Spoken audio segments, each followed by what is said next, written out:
Thank you very much, and well done for getting this far. So as Mark said, I am the collections manager at the Museum of Bronze Age Boat Gallery, which means the most exciting thing I get to look after is this spectacular boat. It is also the thing that gives me the most sleepless nights. So this was discovered in 1992, and it is arguably one of the oldest seagoing boats in the world. It has been described as one of the greatest archaeological discoveries of the 20th century. And in this presentation, I'm going to try and squeeze in over 2 decades of fascinating international research and archaeological experimentation. Firstly, to get you in the mood.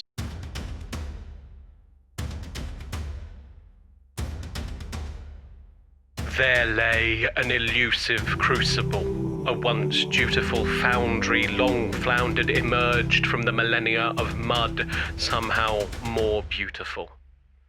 At the base of the downs and drowned now in the dour immutable proof had been found out of the roots through the spume for useful, transmuted material from the ground by those we'd more seriously thought of as rooted or bound in a roundhouse to work fruits of the loom, wood, and grow cereal.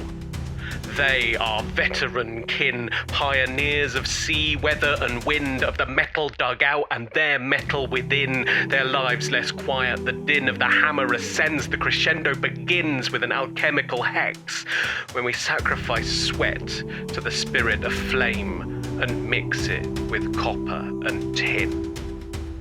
Each chop, block, razor shaved the plains, the danger fades as wood chip vapor bathes tin soldiers in a haze of change to raise sons and daughters of water who'll rule and tame the waves, and stage within the age of bronze new ways for the age of trade. I did not write that. I will give full credit to one of our research fellows, Carl Mercer, who wrote that poem and performed it for us. So in today's presentation, I'm going to break it down into 3 rough sections. So first of all, I'm going to talk about the boat itself, about its discovery and its excavation. I'm then going to talk about the 2 different replica projects.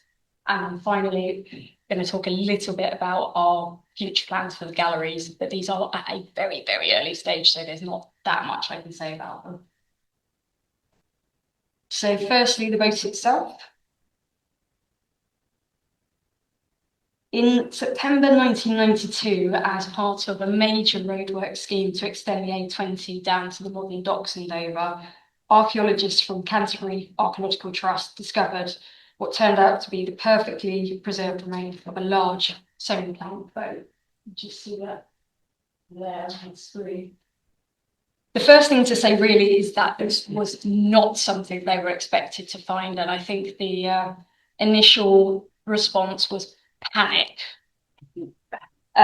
quickly followed by astonishment. Luckily, they immediately recognised the international significance of the discovery and were able to organise a rapid rescue operation to undertake the recording and salvaging of the boat.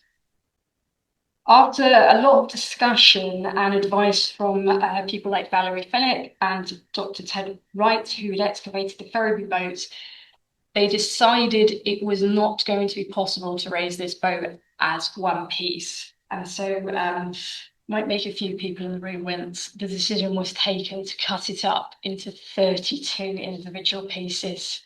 These were then, as you can see the picture on the left-hand side of the screen, were raised individually and had to be painstakingly reassembled later on. So what do we know about the boat from its context? Well, we know it's not a wreck. In fact, it was found not very near the sea at all. We know that it was moved and taken along a river and placed on a muddy bank, and that it was partially dismantled in the Bronze Age. We know that the timbers had been deliberately cut through, even though there was no evidence that they weren't sound. And we know that there were stepping stones, animal bones, flints, and signs of feasting around it, all of which makes archaeologists jump to their favourite conclusion. It must be ritual! And we do know from other Bronze Age sites that this is quite common to deposit things in watery areas. So some scientific analysis of the boat. It has been radiocarbon dated, and we have dates of between 1575 and 1520 BC, which just for ease, we always shorten to 1550, which makes this boat approximately 3,500 years old. As I said previously, we know that we don't have a complete boat. Only one end of the boat was able to be located, and we already know that timbers were removed in the Bronze Age. We also can tell that the weight of the sediment and the soil acting upon it for centuries has squished it a bit, basically, and it would have been up to 50% thicker. So what have we actually got? So here you can see the physical remains of the boat that we now have in the museum. We have part of the hull of a large oak boat. It is about 2.2 meters wide and about 9.5 meters long. It's made up of 4 planks. You have 2 flat planks at the bottom and 2 curved side planks. The planks are held together by stitches, which are made out of twisted yew branches, and a system of rails and cleats, which are held together with wedges. The gaps between the planks have been caulked with a combination of beeswax and moss to make them waterproof. And as I said previously, we know that the top planks have been removed. When it works, you can just see the stitches are still in situ, just left dangling. We have one end of the boat, which is this complex Y shape here. We believe this may be the bow. You can also see that it would have had a centerboard at some point, which has also been removed. So what does this tell us about the original construction of the boat? Well, depending on the size of that other end, we believe it could have been anywhere between 11 and 18 meters long, and it would have been as wide as 3 meters. From the physical remains, there is no evidence of mast, so we don't believe it was sailed.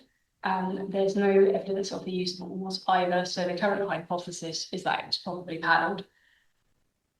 And for a boat this large and complex to have been achieved, we believe that it must have been the product of a coordinated group of people who were working together to a clear plan, who were organised and confident in their use of technology and their boat building skills, which opens up some interesting questions about how Bronze Age society may have been organised. So, the size and complexity of the boat, we believe it's most likely that it was used as a cargo vessel, and likely cargo could have included metalwork, ingots, raw material for metalworking, foodstuff, pottery, textile, livestock, and even people. And in fact, the press love to tell us this was the first cross-channel ferry. Unfortunately, other than the small piece of pottery you can see here, no artifacts were actually found with the boat itself. But this piece of pottery is a piece of Kimmeridge shale, so it came from Dorset, and this is perhaps evidence of trade along the south coast of England. But the big question that we always get asked is, would it have crossed the channel?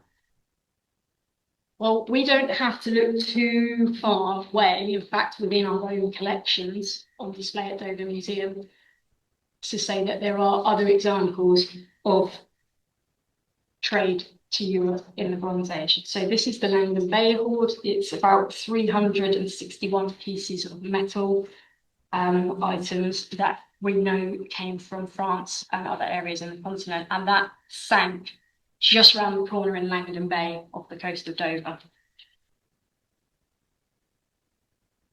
So we managed to learn a lot from the physical remains of the boat itself, but there were still a lot of questions that needed answering. So 2 replica projects were proposed, and I'm going to go through those in turn now. The first replica project took place in 1996, and the aim of this was to produce an exact 1-to-1 scale replica of a 3-meter midsection of the boat. And the idea was to do that using Bronze Age tools and technologies. Why do that? Well, they wanted to explore the stages of construction of the boat, from felling the trees right down to all the fine detail. So using these original tools, they worked out the process of putting together the original boat by essentially educated guesswork. And it really did help the team understand and get in the mind of the boat builders and work out how the different cleats and rails and wedges and all the complicated bits went together. A lot of valuable lessons were learnt during this process, including how the techniques worked, how the timbers were able to be strong enough to hold the two halves of the boat together so that you didn't get movement, and also how effective the tools were. Interestingly enough, the team who were putting the boat together, the replica boat together, actually achieved, without much effort, a better quality of finish than the original boats.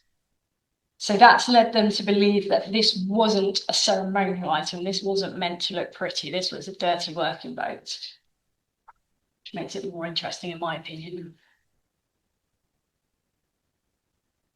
But they still wanted to know more things. So in 2012, they decided to embark on a second replica project. Now, the purpose of this replica was slightly different. We already knew quite a lot about these stages of construction. So what they wanted to learn from this one was what would the original boat look like in its totality, and how would it behave if you stick it in the water. So this was part of an inter-reg funding project called Boat 1550, and the purpose was to build a half-scale replica, and I'm sure someone will ask why it's a half-scale replica later. I'll answer that now. So the first question was, what design do we go with? Because we don't have both ends of this boat, so we don't know exactly what it looks like. And there were several other key dimensions missing as well. So 3 hypothetical models have been suggested for the boat. You've got Dover 1, Dover 2, and Dover 3, very imaginatively named. One is a flat end, a flat stern with the shorter length. Second is a double-ended design at a shorter length. And the third one is at the longer length, again, a double-ended design. For practical reasons and financial reasons, they couldn't justify 3 replicas. So a decision had to be made, and number 3 was the winner. The replica itself was designed by the renowned maritime archaeologist, and I'm going to pronounce this wrongly, Ole Pedersen, and it was built by a team of experts led by ancient timber specialist Richard Darragh. And the same as the midsection reconstruction, it was using all Bronze Age techniques and Bronze Age tools.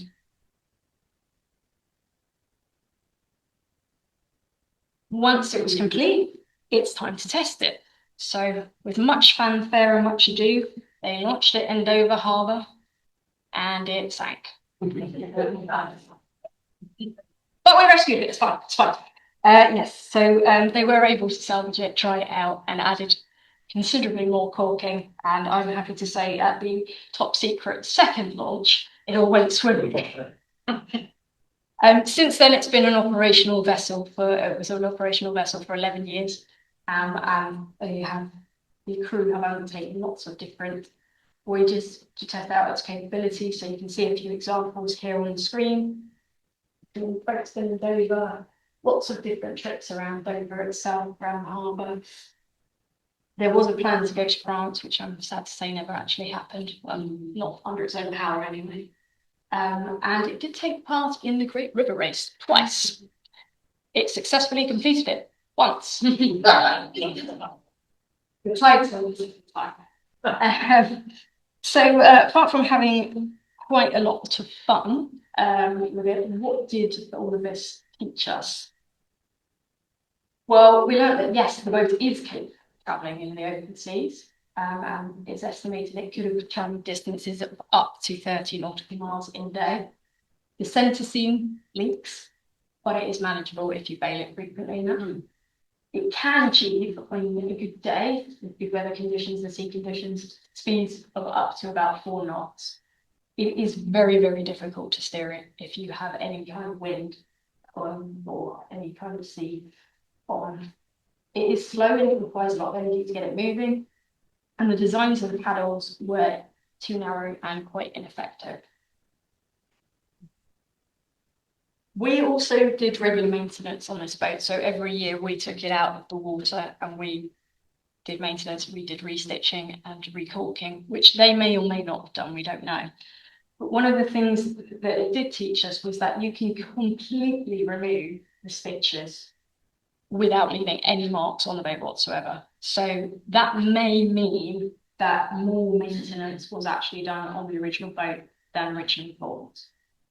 We know from bitter experience that the centre seam opens up more with every season. It requires more and more and more caulking every year, which may have been a reason for why the original was abandoned. And unfortunately was the reason that we decided in 2023 that the boat could no longer be operational because we were having to consider using Sikaflex and other synthetic modern materials, and that just didn't feel right. So with that in mind, we therefore thought that 10 years is probably a reasonable lifespan for the original boat as well as the replica.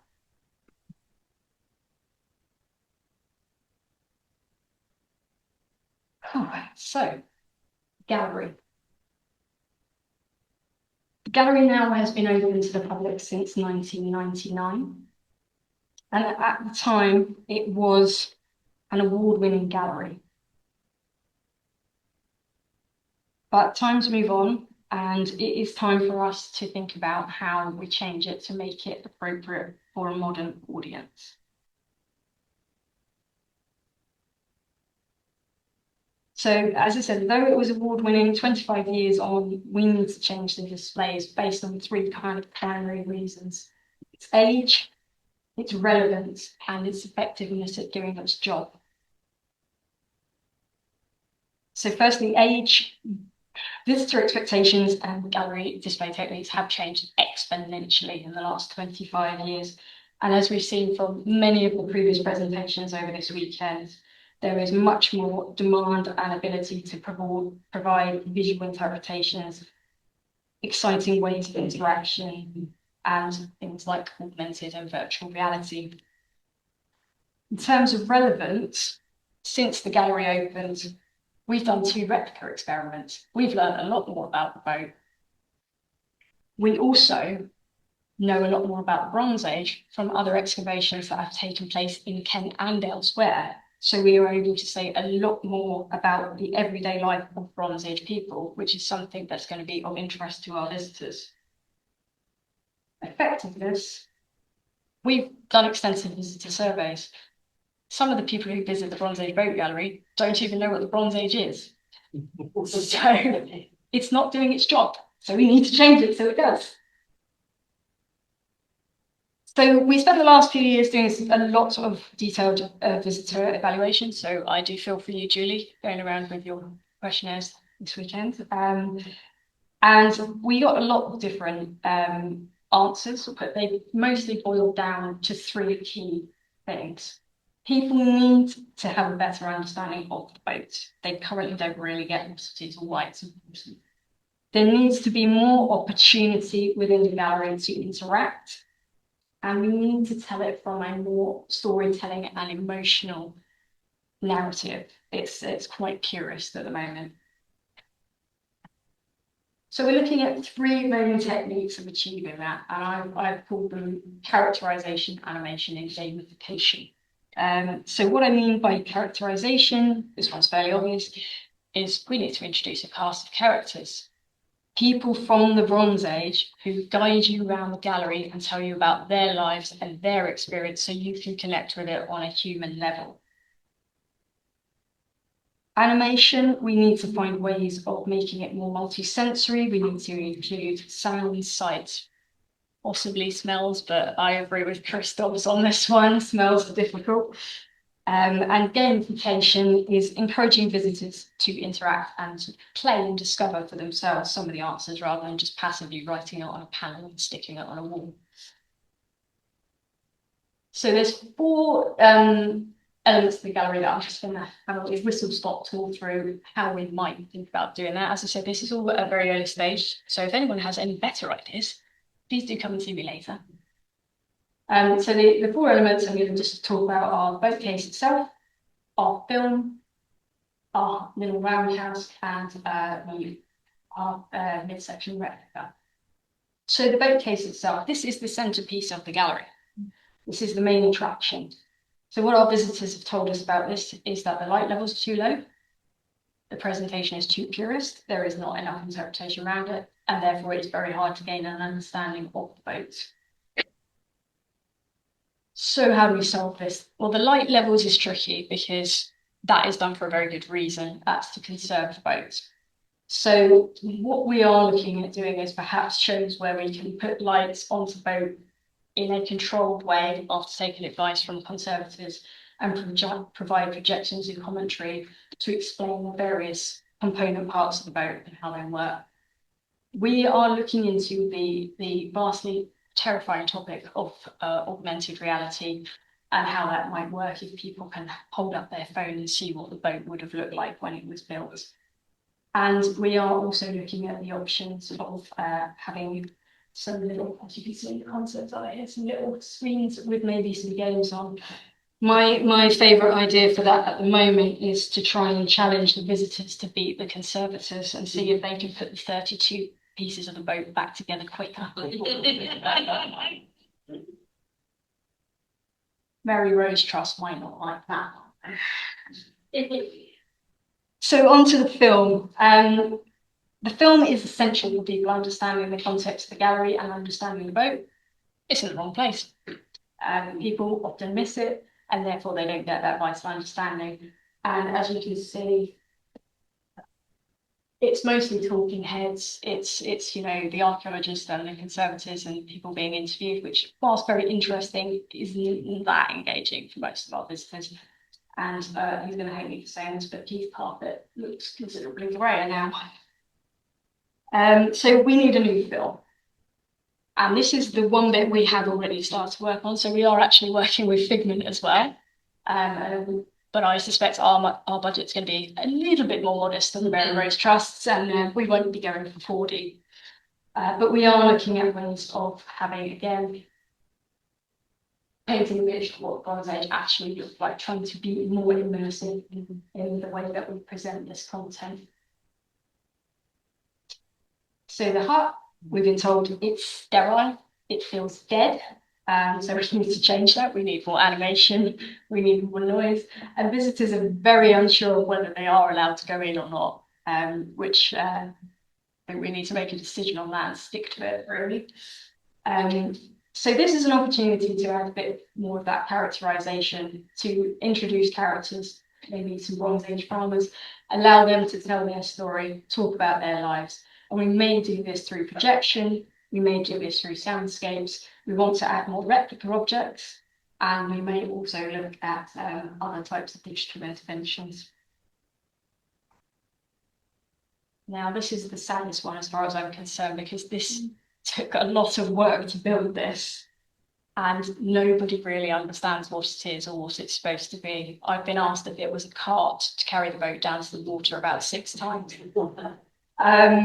So yes, it doesn't work in its current format. Again, it's been quite a purist approach to interpretation. There's just one small board that tells you what it is that no one reads.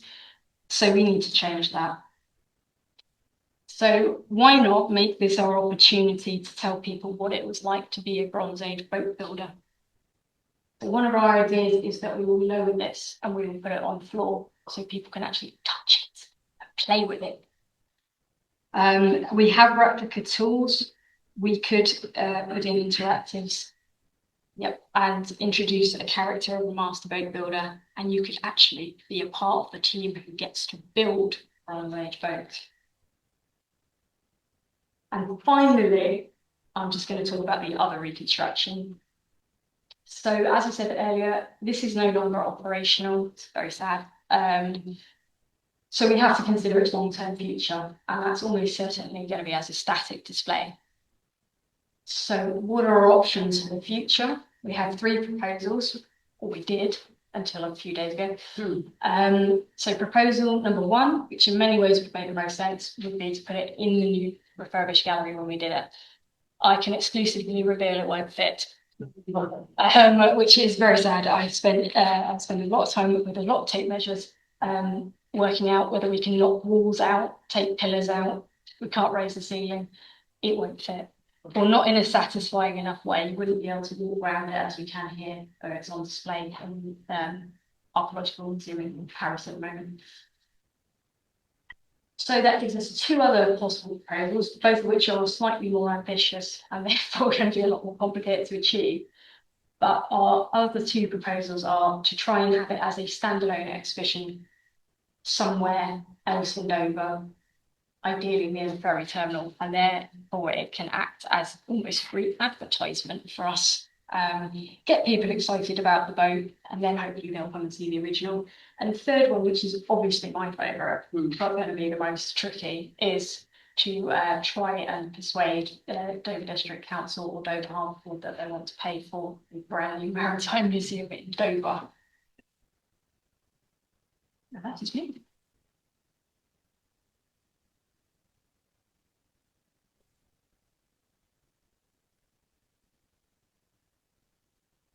Thank you, Kat. Bang on time as well. We have time for a question or 2. Oh, we have 2 hands up already. Are you going to ask the question that she asked, the question that we were supposed to ask? No. Go on. Oh. Unacceptable. Yes, in that last picture, you showed there was some seating, but obviously on the boat itself, so you've seen it last week. There wasn't any seating that I could see, and that's the only thing. How did you know that the seating was the way that? Sorry, you mean the seating of the replica? Right. Yes. I think that's called academic guesswork. Right. That's all. I'm sure if they would kind of kneeling or We don't know for sure is the honest answer. I think being seated is probably a lot more comfortable, and therefore probably a lot more likely for longer journeys. But that was a decision that was made at the design process by the team who designed the replica. But there's no actual evidence from the original boat that there was any seating, because we just don't have those other works. Yeah, that's right. My second question is about the panels. Yes. Were any panels discovered with it? No, but none were discovered with our boat, but where it was found. But there has been archaeological examples of paddles found, and that's what the original paddles were based on. However, we have gone off-piste with them as well. There's about 5 or 6 different designs we've tried. Some are more leaf-shaped, some are more square, some round. But yeah, again, there were none found with the boat itself. Dave? With the real boat, Mm-hmm. how fragile is it? Because the way it's displayed at the moment, obviously the way it spans, but you can't see the bottom unless you're on the floor.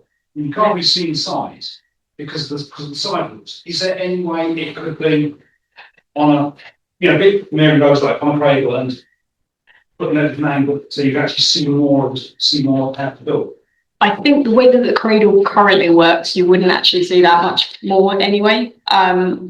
It's possible. I think my blood pressure wouldn't take it. But yeah, no, I think we don't want to go down that road. Quite honestly, I think it's going to be too hard. Mirrors? Sorry, Mirrors? Try it. As I say, the way that it's on the cradle at the moment, you actually can't see that much at the bottom anyway. Believe me, I have lain on the floor underneath it. Little nap. Yeah, it was. Yeah, it's very Right. peaceful. Okay, thanks, Kat. We have to leave it there, I'm afraid.